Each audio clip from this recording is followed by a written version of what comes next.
Ce soir, je voulais parler avec vous de l'intelligence artificielle, figurez-vous. Donc, c'est la première fois que j'aborde ce thème simplement et encore plus en public. Et en fait, comme vous savez, dans nos cours, l'idée, c'est pas de vous dire la vérité sur l'intelligence artificielle parce que je ne prétends pas avoir la vérité, mais réfléchir ensemble. Donc, vous proposez une réflexion qui est basée sur le judaïsme, sur la Torah, et essayer de... c'est un type-C. C'est pas très grave. Et essayer d'avoir des outils de réflexion. Alors, tout d'abord, tout à l'heure, j'ai regardé un petit peu ce qui se fait. Donc, j'ai découvert des choses que je ne connaissais pas. Et notamment, une nouvelle définition de l'intelligence. Donc, si vous allez... Alors, bon, c'est pas Émile Littré, puisque, bon, ce serait quand même bien obsolète de chercher dans Émile Littré quelque chose qui relèverait et qui ferait mention d'intelligence artificielle, mais... quand on regarde par exemple dans la définition large, aujourd'hui en fait on définit l'intelligence artificielle par rapport à ce que sont capables des êtres vivants et non vivants de pouvoir, et à ce moment-là, soit s'adapter, soit créer, soit avoir des connaissances, des compréhensions, etc. Donc en fait, parler d'être vivant et non vivant, c'est pas vivant et non vivant, Chas v'Shalom, parler des morts, mais c'est des êtres qui ne sont pas vivants, ça veut dire des objets. Et donc des objets qui n'ont pas de vitalité.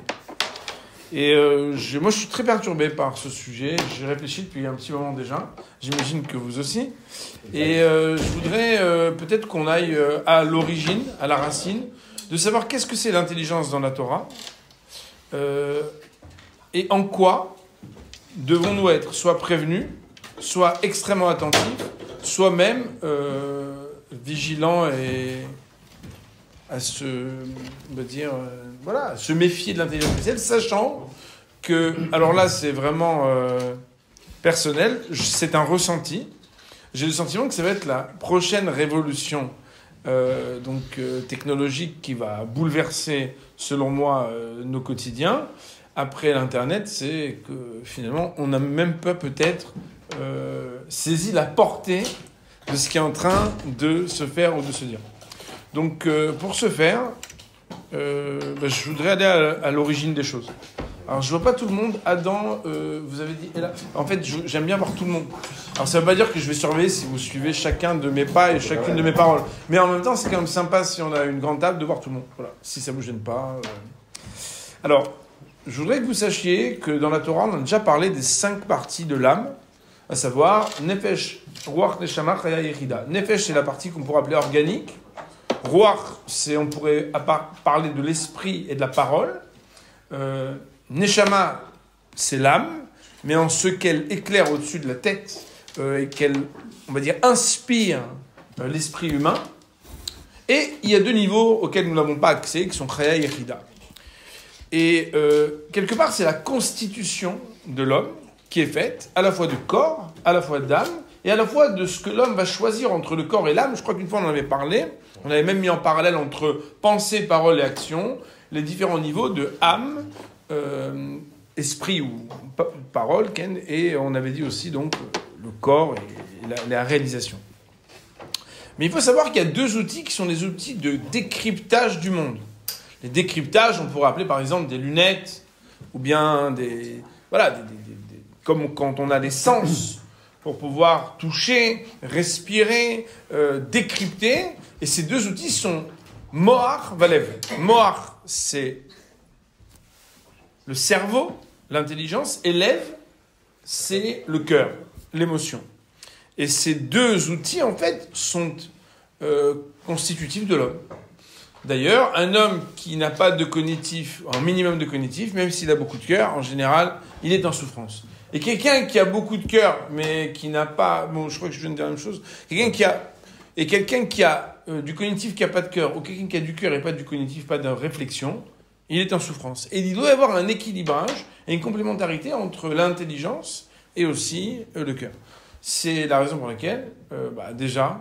on va avoir une première critique ou une première réflexion autour de qu'est-ce que ça veut dire l'intelligence et l'émotionnel, c'est-à-dire la réflexion et le cœur, et bien sûr, quand on parle d'intelligence artificielle, il va être très difficile d'interroger de manière émotionnelle l'intellect. D'ailleurs, moi qui reçois des personnes tous les jours, j'ai toujours un grand principe que je dis, c'est qu'un sentiment, ça se respecte. C'est pas forcé que ça soit quelque chose de raisonnable et de rigoureux au niveau de la logique. Parce qu'un ressenti, c'est quelque chose qu'on n'est pas tout à fait capable d'expliquer. Et d'ailleurs, les gens qui veulent soit vous expliquer vos ressentis, soit vous faire réfléchir vos ressentis, si c'est pour les raisonner, pour vous aider à moins souffrir, c'est une chose. Mais si c'est pour les juger, quelqu'un qui juge votre ressenti, c'est quelqu'un qui ne vous respecte pas. Bien évidemment, si chaque fois qu'on vous parle, vous êtes vexé, et qu'on dit, mais tu comprends pas ce que je te dis. Mais si on est tous deux de bonne foi, et que la personne se vexe à chaque fois, tu peux pas imaginer qu'elle fait que mentir sur son ressenti. Chaque fois que tu lui dis ce mot, elle pleure. C'est peut-être qu'il y a quelque chose qu'elle ressent que tu ne comprends pas avec ton intelligence. Et d'ailleurs, on sait bien qu'il y a des moments où on est extrêmement éprouvé au niveau de notre affect et de notre ressenti, et où des mots d'intelligence et des mots d'esprit ne servent à rien, mais prendre la main, prendre dans les bras, c'est déjà dire beaucoup. Je ne sais pas si vous vous rappelez, une fois on a eu une discussion avec vous, Ariel, quand vous parliez des familles, des otages, etc. On avait parlé du fait, qu'est-ce que je dis quand je les vois ? Ma foi, il n'y a pas grand-chose à dire d'intelligent. Si ce n'est que prendre dans les bras quelqu'un qui souffre, c'est peut-être ce qui est le plus intelligent, en tant que l'intelligence peut être une capacité d'adaptation, c'est de ne pas trop faire marcher sa tête pour être capable de connecter quelque part les cœurs. Et la première réflexion, c'est donc de savoir qu'est-ce que la Torah nous dit de ce système bizarre qui est trop souvent décrit comme étant un système contradictoire entre quand quelqu'un est très intelligent, il n'est pas très sensible, quand quelqu'un est très sensible, il n'est pas très intelligent. Est-ce vrai ou pas vrai ? Alors je vais vous partager un texte qu'on avait étudié il y a quelques temps avec Jean-Louis, un texte que j'ai trouvé vraiment magique. Ce texte nous dit, donc il a été écrit par le Rav Meir Simcha de Davinsk, je sais pas si c'est à 100, 150 ans, Fred, tu me dis si je me trompe. Très bien. Donc, heureusement dans la vidéo, attends, je vais juste montrer Fred. Donc, c'est très intéressant parce que cet auteur, qui s'appelle donc, le livre s'appelle le Meshech Chochma, il met en miroir et en comparaison, l'utilisation que les nations font de l'intelligence et du cœur et la manière à laquelle le peuple d'Israël utilise son intelligence et son cœur. Vous savez bien qu'un juif, même quand il dit qu'il préférerait ne pas dire qu'il est juif, à un moment ou à un autre, ça se sait. Parce qu'un juif, comment il chante, comment il danse, comment il rigole, comment il parle, comment tout ce qu'on veut, un juif, ça reste un juif, et même s'il l'oublie, on le lui rappelle, n'est-ce pas ? Bon, on aimerait bien qu'on le lui rappelle que dans les bonnes circonstances. Toujours est-il, le Rav nous dit que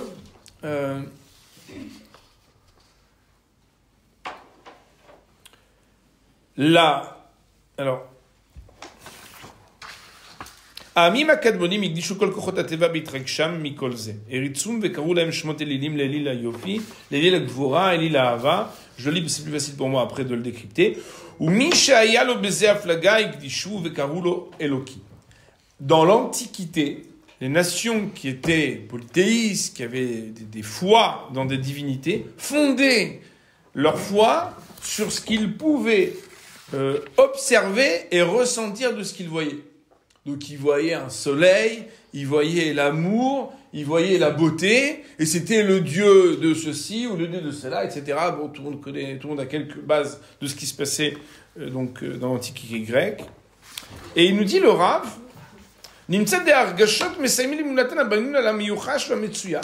le ressenti fonde la foi des nations.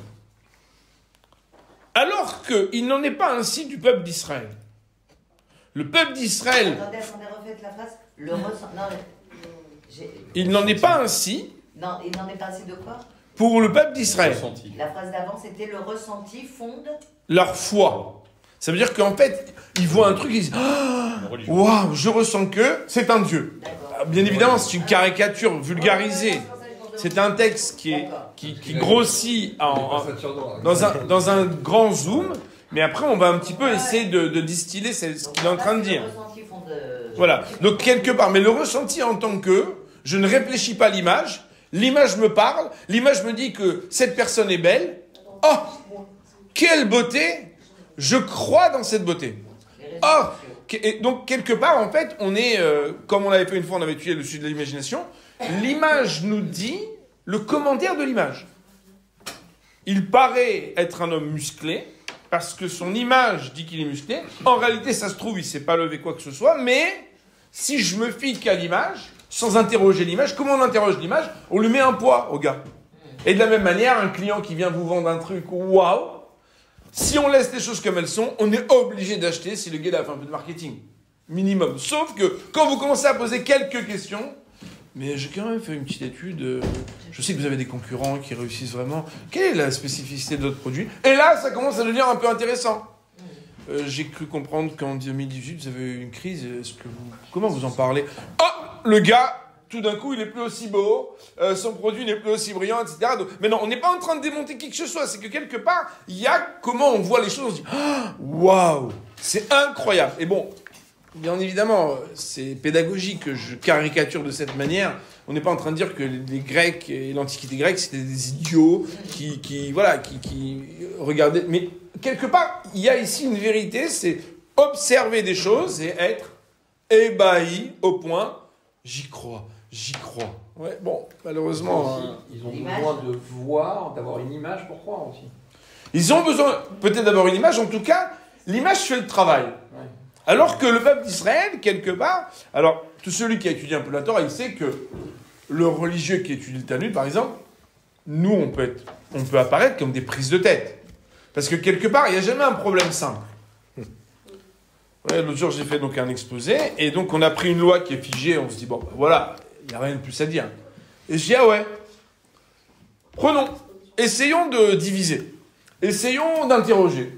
Et quelque part, les grands discours, c'est quoi? C'est quand on revisite des choses qui paraissent simples, et que finalement, on se dit, mais c'est super profond.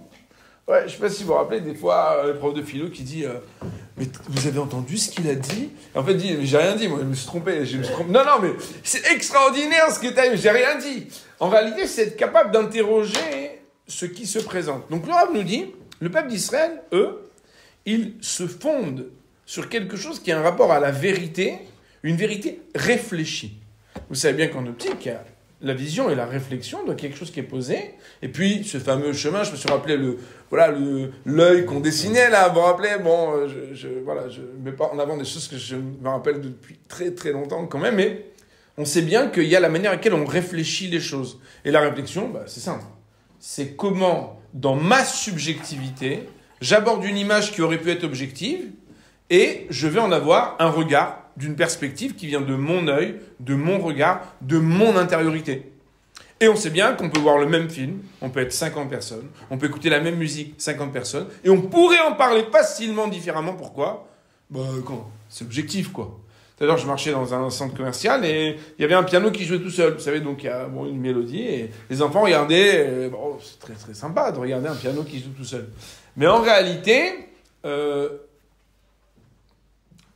dans chaque morceau, avec les mêmes notes qui sont interprétées par différentes personnes, il y a du sujet, il n'y a pas que de l'objet. Et bien dans chaque phrase, dans chaque situation, il existe un rapport entre la subjectivité et l'objet. C'est toute la question, vous vous rappelez que quand on disserte, on a une dissertation, on te demande à toi ce que tu as à en dire. Dernièrement, j'ai dû rendre un devoir, le gars a dit « Faites ce que vous voulez, je ne suis pas très exigeant, mais ne pompez pas. » Pourquoi? Parce qu'en réalité, j'ai envie de voir ce que vous avez dans le ventre. Tu peux dire n'importe quoi. Tu peux dire des choses intéressantes ou moins intéressantes. Mais dis-moi quelque chose qui vienne de toi.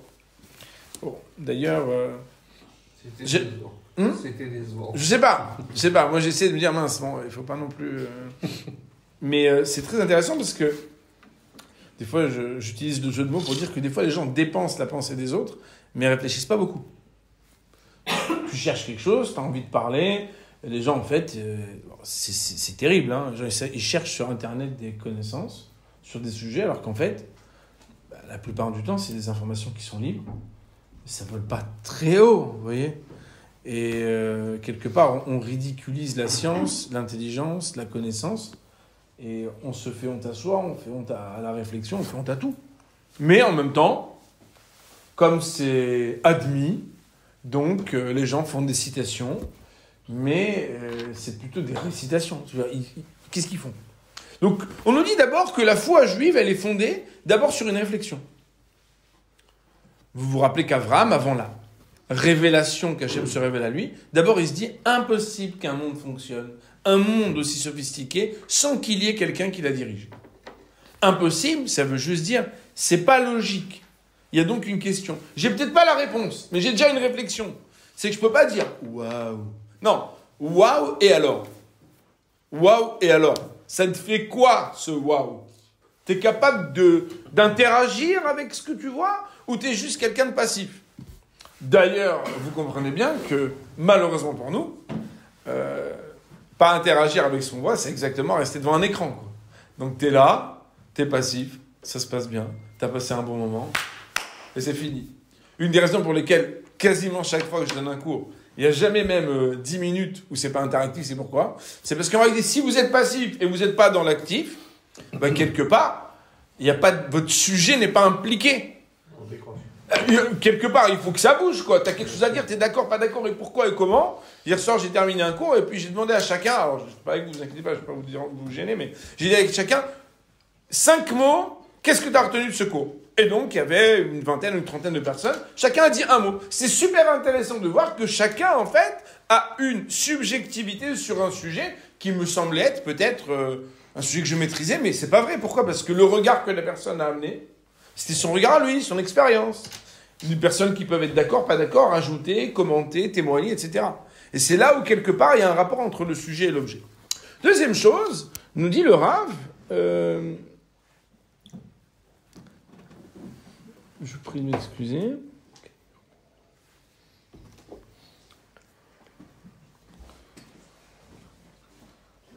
Le Rav nous dit que le monde sentimental, eh bien, figurez-vous, c'est bizarre, le monde sentimental, il nous est proposé dans la réalisation des mitzvot. Alors on se dit, attends, quand tu prends un loulave, quand tu écoutes un chauffard, ça te fait quoi ? Et en réalité, quelque part, la sensation n'est pas quand on est passif, mais quand on est actif. Beaucoup plus. Parce que c'est vrai que quand quelqu'un joue un super morceau, ça te fait vibrer, mais toi, ça te fait vibrer alors que c'est pas toi qui le joue. Mais le gars qui le joue, il a une autre saveur.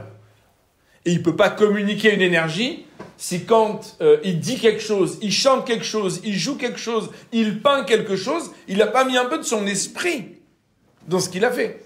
Alors le piano qui joue tout seul, lui, il n'y a pas d'émotion. Ah ouais, le piano qui joue tout seul, il n'a pas d'émotion. Et de la même manière, un dessin qui se dessine tout seul, les reproductions, qui sont des reproductions automatiques, elles vont pas coûter le même prix que ce qu'un gars il a mis 1 mois, 2 mois, 1 an, 2 ans à faire. Par exemple, j'ai un peintre en Israël qui s'appelle Alexander Eisenstadt, qui est né à Moscou, et je crois que j'en ai parlé une fois. Et ce monsieur, donc, il a une grande barbe, bon, c'est un gars très très original, et il a une galerie à Moscou. Il peint sur les murs aussi. C'est très intéressant, hein, donc il fait des choses immenses. Et ce monsieur, une fois, j'ai un de mes enfants, je voulais découvrir un peu c'est quoi le monde de l'art. J'avais jamais compris. Et on a passé plusieurs heures avec lui, et il nous a amenés, et puis il me dit, en ce moment, je suis en train de peindre ce que j'ai ressenti quand j'étais enfant dans le métro à Moscou. Et en fait, c'était des tableaux où il exprimait quelque chose de très profond qui lui était arrivé. Ce monsieur, si quelqu'un prenait des photos de ce qui se passait dans le métro, juste pour qu'on se rende compte, ça n'a absolument rien à voir. Parce que ce monsieur, il a mis quelque chose de son esprit. Mais non, qu'est-ce que je veux vous dire par là ? C'est que quelque part, la chose primordiale qui va manquer à ce qu'on pourrait appeler l'intelligence artificielle, c'est qu'il n'y a pas de subjectivité et il n'y a pas d'émotion.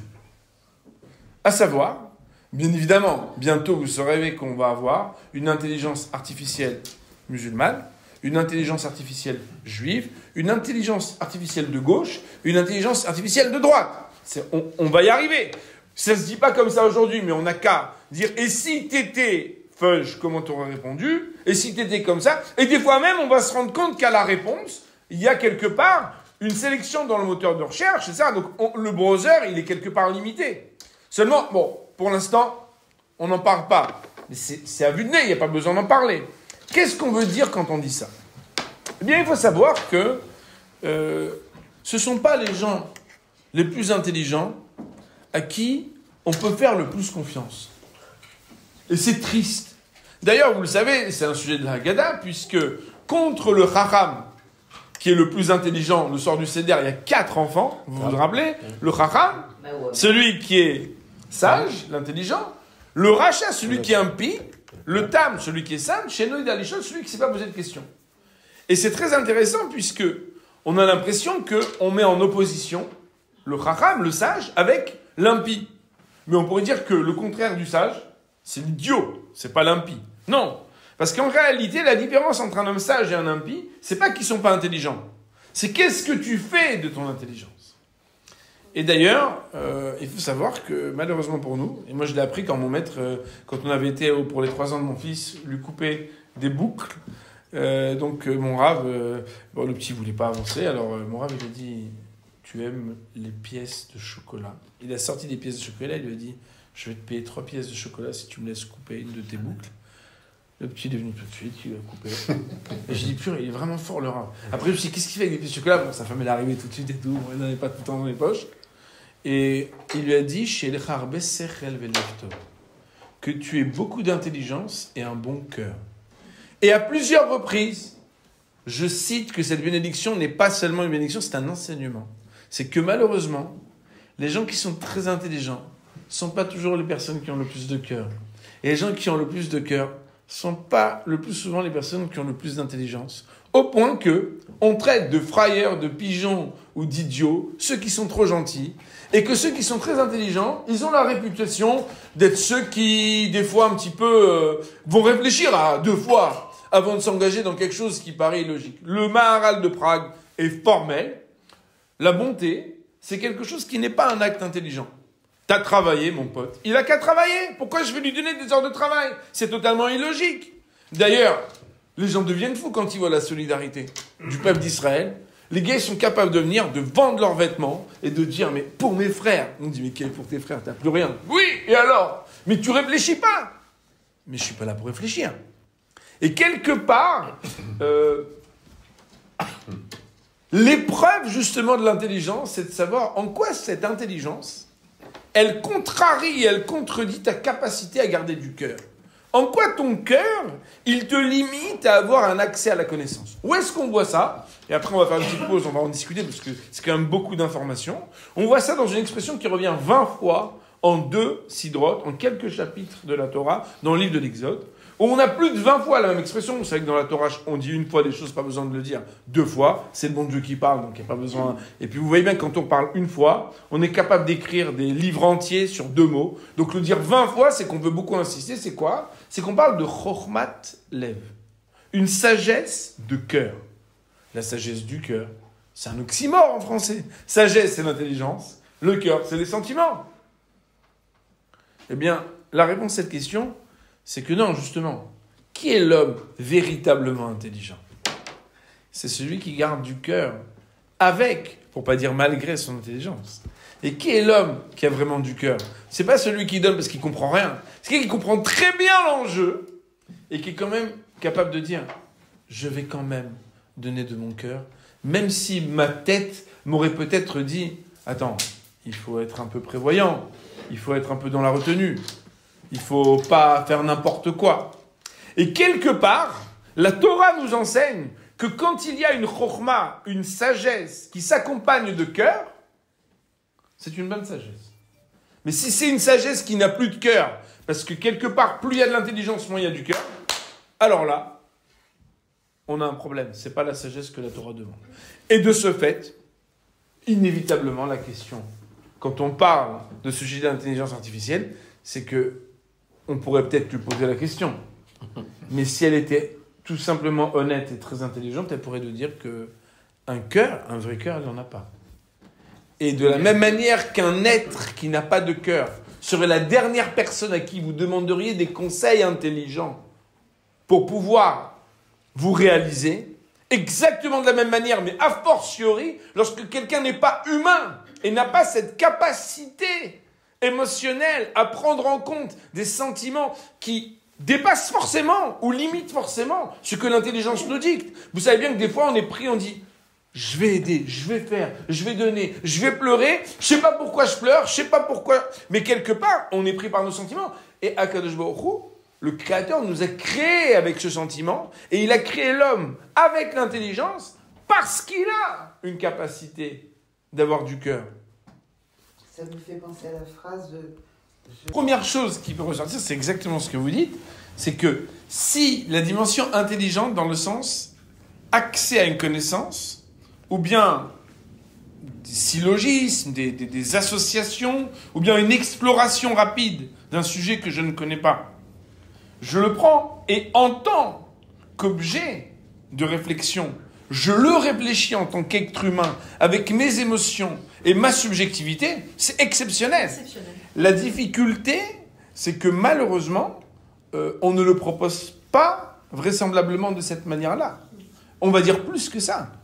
C'est qu'aujourd'hui, vous savez qu'il y a les livres qui sont les livres électroniques.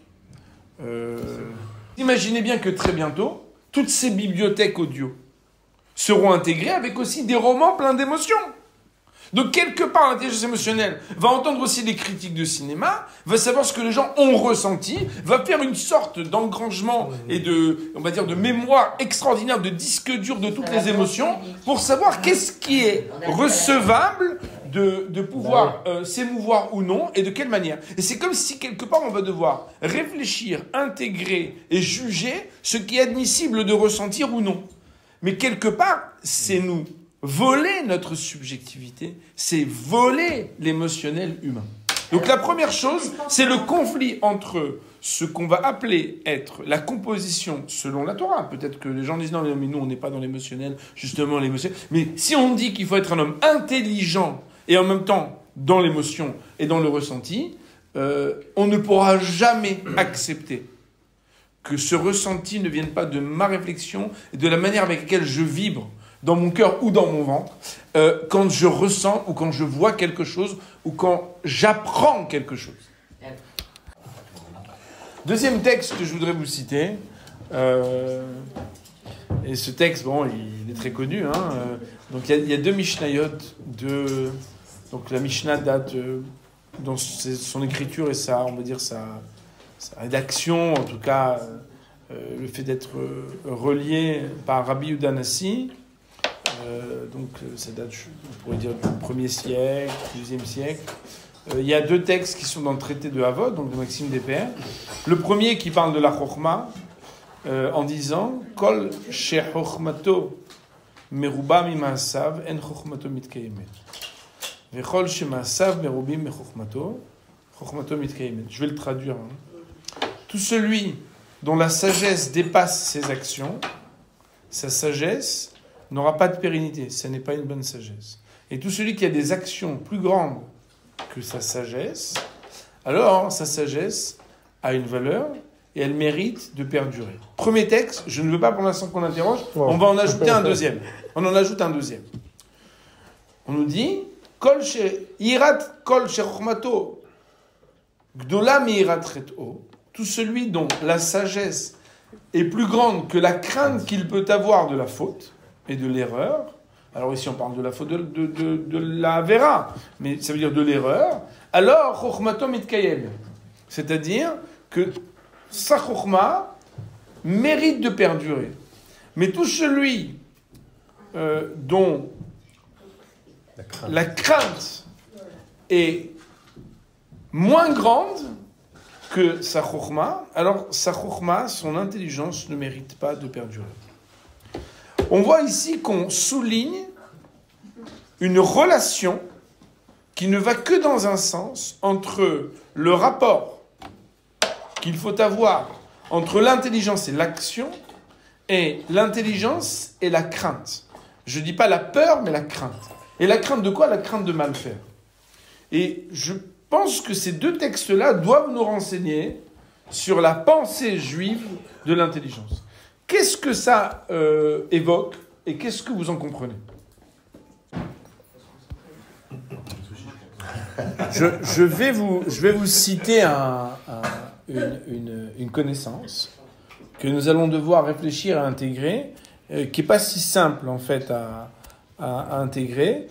Ce thème, vous pouvez le trouver dans un livre du Rav Eli Munk, qui s'appelle Vers l'harmonie, et qui donne à la fois des définitions et des introductions sur les concepts kabbalistiques. Alors bien évidemment, j'encourage personne qui est trop novice à étudier des choses kabbalistiques. Mais en même temps, mais ne me faites pas ça. La première fois que je vous demande votre attention, vous m'écoutez pas. Je n'ai jamais fait ça en plus. Je m'excuse. Hein. On n'est pas dans une salle de classe. Mais donc, en fait, le monde est la révélation du divin. Et je vais faire une traduction. Laissez-moi tranquille, Laurent, laissez-moi tranquille. Le monde est la révélation de la volonté divine. Vous comprenez aisément que la volonté divine, si elle est divine, elle est du domaine de l'infini. Et donc de l'imperceptible pour l'être fini. C'est évident. Si on devait donner une parabole, j'utiliserai la parabole qu'un de mes maîtres utilise constamment, c'est que quand on est à l'intérieur d'une boîte d'allumettes, on ne peut pas considérer, dans la perspective de quelqu'un qui est une allumette dans une boîte d'allumettes, ce qui se passe à l'extérieur de la boîte d'allumettes. De la même manière, on ne peut pas penser le divin d'une manière divine. On ne peut que le percevoir d'une manière humaine. Jusqu'ici, tout va bien. Machal et Madavarnomé, à quoi ça ressemble? C'est que quelqu'un qui entend un chinois, s'il ne comprend rien en chinois, il ne peut percevoir le chinois qu'en tant qu'un français qui ne comprend pas le chinois. Il va répéter en se disant, il dit n'importe quoi, le gars. Alors que dans ces petites subtilités de phonèmes et de syllabes et de voyelles, quelque part, il y a des choses très précises qui sont dites. Le divin a une volonté. Cette volonté, elle va se révéler dans un monde qui est matériel, qui parle à des êtres finis. Comment est-ce que ça peut se proposer dans un monde d'êtres finis? Et le passage entre l'infini et le fini, comment il se passe? Alors, il y a ce qu'on appelle le concept de la réduction. C'est ce fameux Tzimtzum. Alors, je ne rentre pas dans des choses qui sont totalement complexes, profondes et qui nous dépassent de loin, mais je vais vous expliquer qu'en fait, il y a 10 sphères de révélation du divin. Ces 10 sphères de révélation du divin commencent par la couronne. La couronne, elle est au-dessus de la tête, et en fait, elle est au-dessus totalement. Sauf qu'il y a quelque chose qui touche la tête, c'est le bas de la couronne, il est sur la tête. Mais c'est la seule chose qui est perceptible. Le reste, ça va beaucoup plus haut.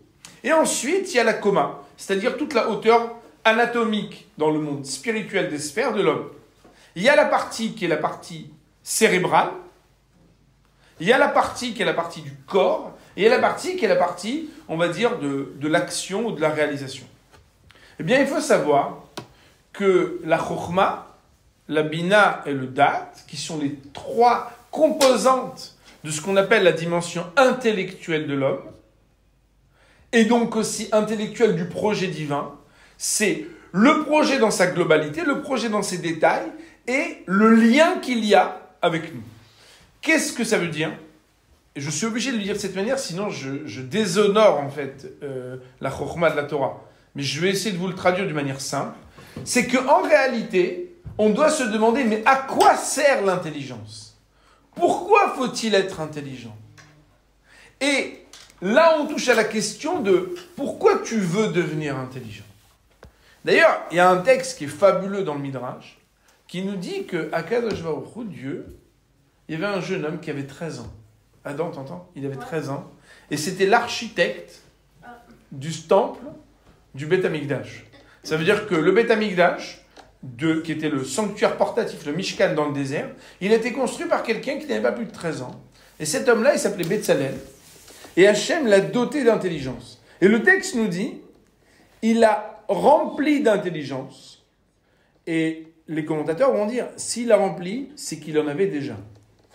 Parce que quand on dit, tu ne me l'as pas rempli, c'est pas que tu ne l'as pas versé, c'est que tu ne l'as pas rempli. Et la Torah nous dit, va amaler auto. Dieu de dire, je vais le remplir d'intelligence. Et le texte de nous dire, qu'on donne l'intelligence aux idiots, pas aux gens déjà intelligents. C'est pas très intelligent de donner l'intelligence aux gens qui sont déjà intelligents. Vous savez bien qu'un bon prof de maths ne doit pas s'intéresser qu'aux meilleurs, mais à celui qui est nul. Et de la même manière, un bon prof de Torah, normalement, il doit s'intéresser aussi aux gens qui n'y connaissent rien, sinon c'est pas un bon professeur. C'est ça l'amour de la connaissance. Et l'intelligence, on dit, mais comment Dieu dote-t-il et remplit-il celui qui est déjà détenteur d'une intelligence et d'une connaissance pour le remplir, plutôt que de le donner à quelqu'un qui n'en a pas? Et la réponse, elle est extraordinaire. C'est que cette femme qui était une non-juive et qui a questionné un des sages du Talmud, et lui a dit, mais ton Dieu, il donne la connaissance aux gens qui sont déjà intelligents, il devrait la donner aux idiots. Il lui a répondu, et toi, quand tu prêtes de l'argent, tu prêtes à des gens qui sont solvables et qui ont des biens immobiliers, ou à des gens qui n'ont rien? Il dit, à des gens qui ont de l'argent, qui ont des biens. Il dit, c'est la même chose. Si Akadosh Baruch Hu donnait la chokhma à des personnes qui l'utiliseraient à mauvais escient, il la verrait se perdre. C'est la raison pour laquelle il la donne à celui qui l'a déjà. C'est quoi celui qui l'a déjà? C'est celui qui a l'estime de l'intelligence. C'est-à-dire qu'il doit y avoir une volonté et une aspiration. Il n'y a pas de but en soi d'être intelligent. Mais l'intelligence est un outil pour pouvoir faire des choses bonnes et prendre des précautions pour ne pas faire de mauvaises choses. Ça veut dire qu'en réalité, être intelligent pour être intelligent n'a aucune valeur dans le judaïsme. C'est la raison pour laquelle le judaïsme intellectuel, qui ne se préoccupe pas d'agir bien ou de ne pas agir mal selon le judaïsme, n'a aucune valeur selon le judaïsme. Le message, il est que quelque part, la raison pour laquelle on apprend, c'est pour pouvoir palper une volonté qui nous dépasse et la prendre de quelque chose qui nous dépassait totalement, de ce qu'on a appelé tout à l'heure la couronne, en saisir quelque chose dans notre vie pour en transformer quelque chose de réel. Ça veut dire qu'un gars intelligent, il faut voir qu'est-ce qu'il est capable de faire dans sa vie, de bien, et de garder la retenue de ne pas faire de mal. Et c'est ça un homme intelligent dans la Torah. Un homme intelligent, c'est pas quelqu'un qui parle bien. Je dis toujours à mes élèves, je dis un homme intelligent, c'est quelqu'un, quand il a fini son cours, va voir comment il parle, va voir comment il marche, va voir comment il mange, va voir comment il joue au foot, regarde-le quand il rentre à la poste, regarde-le comment il parle à sa femme et ses enfants, regarde comment est-ce qu'il se comporte en société. Et de la même manière, on n'est pas en mathématiques, on est dans un rapport à l'intelligence dans ce qu'elle est une vérité. La vérité qui n'engage pas, il n'y a aucun intérêt à l'étudier, à la connaître. Le sujet donc d'avoir une connaissance globale qui s'appelle Chokhmah, une connaissance détaillée qui s'appelle Da'at, et un lien entre la partie intellectuelle et l'action qui s'appelle donc le Da'at, qui amène ensuite à la réalisation, est fondamental. La question qui est posée, c'est qu'est-ce que pourrait représenter ce qu'on appelle l'action ou le fait d'avoir la crainte de voter.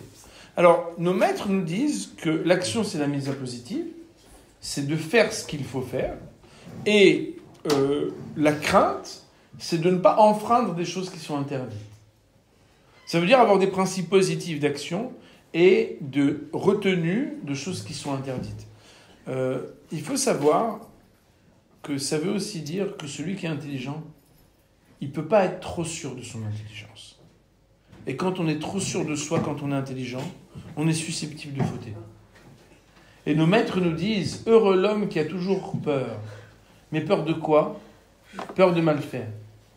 Oui, mais si tu as toujours peur de mal faire, tu es mal dans ta peau. Non, il faut que tu sois très sûr de toi, dans ce que tu es capable de faire bien, mais toujours très vigilant de ne pas trébucher. Parce qu'en réalité, et c'est ça aussi, le risque de donner la parole à quelque chose qu'on surnomme être une intelligence, mais qui n'aura peut-être jamais peur de dire ce qu'elle a compris, puisque quelque part, il n'y a pas de... Voilà, il y a pas... En fait, quelque part, comme dit le proverbe, c'est pas, enfin, le dicton, les conseillers ne sont pas les payeurs. L'intelligent qui ne réalise rien n'est pas un intelligent engagé. En quoi peut-il être une référence de l'intelligence si lui-même, il ne prend pas de précaution de ne pas dire? Alors, il faut savoir qu'en fait, nous pensons que nous sommes libres de penser à ce à quoi nous voulons penser. Ça semble tout à fait clair, puisqu'en fait, je pense à ce que je veux, je réfléchis à ce que je veux, j'apprends ce que je veux.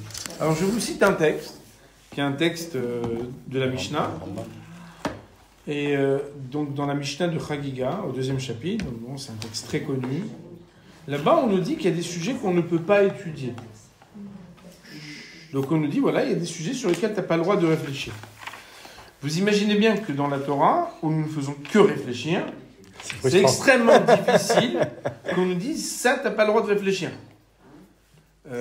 D'ailleurs, ça veut dire étudier, se questionner. Il faut l'appliquer. Donc la Mishnah nous dit qu'il y a des sujets qu'on étudie qu'à 3, d'autres qu'on étudie qu'à 2, et des sujets qu'on a le droit d'étudier que seul, et on ne peut l'enseigner à une personne qui ne pourra comprendre qu'en filigrane des principes qu'on va lui dire et il comprendra tout seul le reste, et sinon on ne le fait pas. Donc c'est des sujets qui chacun sont des sujets qu'on pourrait citer, mentionner, c'est pas très très important. Mais en tout cas on voit que on ne peut pas parler de tout avec n'importe qui, on ne peut pas étudier n'importe quoi, de n'importe quelle manière, et on ne peut pas parler des choses d'une manière qui est crue, même s'il faudrait dire des choses claires. C'est un sujet qui n'est pas simple, il faut savoir. Alors le Rambam nous dit, parce que Kol hamistakel be'arba dvarim, raoui lo keilu lo ba laolam, malemala, malemata, malefani, maleachor. On n'a pas le droit d'observer 4 choses, ce qui est en haut, ce qui est en bas, ce qui est avant et ce qui est après. C'est pas vraiment notre sujet aujourd'hui, mais tout le monde peut comprendre en fait qu'il y a des sujets qui concernent le Créateur et pas la créature. Et s'interroger de manière philosophique sur quelque chose qui ne peut pas concerner l'homme n'a pas de sens sur le plan humain. C'est simple. Seulement on nous dit Vekol shelochas al kvod kono raouilo shelo balaolam. Tout celui qui n'a pas pitié de son Créateur, qui n'a pas de respect de la dignité de son Créateur, il aurait été préférable qu'il ne soit pas créé. Dignité de son Créateur, respect pour son Créateur, de quoi on parle? Le Rambam Maïmonide nous dit Beomram kol shelochas al kvod kono retse bo mishelo yachus v'yachmol al sichlo. Quand on dit qu'il n'a pas pitié de son Créateur, c'est qu'il n'a pas pitié et il n'a pas un rapport sain à sa propre intelligence. Pourquoi? Qui a sechel ou kvod Hashem. Parce que l'intelligence, c'est la manière avec laquelle on révèle l'honneur divin. V'sheno yodea shiroze adavar shenitan lo nishtalach imta avato. Et celui qui n'a pas conscience que l'intelligence est donnée pour révéler l'honneur du Créateur, c'est comme s'il allait utiliser quelque chose à des fins extrêmement viles et personnelles. Et il utilise son intelligence comme si c'était un animal qui allait manger. Qu'est-ce qu'on veut nous dire? On veut nous dire, et je pense que c'est très important, qu'on n'a pas à réfléchir et à apprendre des choses qui n'ont pas de sens dans notre vie. Et il faut savoir que on n'est pas obligé d'être dans l'effort intellectuel extrêmement instructif dans la Torah et les Mitzvot constamment, quand on a besoin aussi de se détendre. Mais il faut savoir que quand on met sa tête, ses yeux, sa réflexion dans des choses qui ne construisent pas, on ne peut pas imaginer qu'on reste totalement impassible et indifférent à ce qu'on a pensé et réfléchi. Notre intelligence ne nous appartient pas. Elle est un outil de décryptage. On doit apprendre à décrypter des choses qui sont bonnes et saines et ne pas l'abaisser à des choses qui sont mauvaises. En plus donc de l'engagement de réaliser ce qu'on a compris et ce qu'on a appris et de ne pas enfreindre des choses. On a appris que c'est un mauvais principe. Telle et telle chose, c'est pas bien. Ben alors, si tu l'as appris, il faut quand même que tu sois engagé. Vous comprenez que quelqu'un qui a appris le code de la route, après, on dit, mais monsieur, vous avez eu votre code, vous avez fait ça, vous n'avez pas le droit. Il y a encore autre chose, c'est que même réfléchir et apprendre des choses qui ne sont pas dans le sens de ce que tu veux donner comme sens à ta vie, tu ne dois pas mettre ta tête là-dedans. Et je veux vous dire que c'est très difficile. Pourquoi ? Parce que l'homme voudrait être un être à ce point libre qui dit au bon Dieu, mais moi je fais ce que je veux, moi. Moi je pense à ce que je veux. Je regarde ce que je veux. Et un point, c'est tout. Et malheureusement, si on est honnête, on sait bien que dans la vie, il y a des choses auxquelles on a trop réfléchi et qui nous rendent malheureux. Il y a des choses auxquelles on pense trop et qui ne font pas notre bonheur. Et il y a d'autres pensées qui sont des pensées constructives. Eh bien, la Torah, elle nous dit qu'il faut apprendre à penser. Il faut apprendre à savoir où penser. Il faut apprendre à savoir comment réfléchir et qu'on doit utiliser l'intelligence comme un outil et non pas comme une fin en soi. C'est une manière pour moi de pouvoir faire la critique de ce qu'aujourd'hui, seulement il faut faire extrêmement attention à ce que l'intelligence artificielle doit être un outil et absolument rien d'autre. Et qu'on doit garder sa subjectivité, on ne doit pas lui poser des questions qui n'ont pas de sens dans notre vie, et que quand on a compris quelque chose, on doit être capable de réfléchir, d'agir pour le bien, de ne pas agir pour le mal, et parfois de refuser de savoir, d'apprendre, de regarder et de comprendre des choses qui ne vont pas nous faire du bien. Voilà, on va s'arrêter.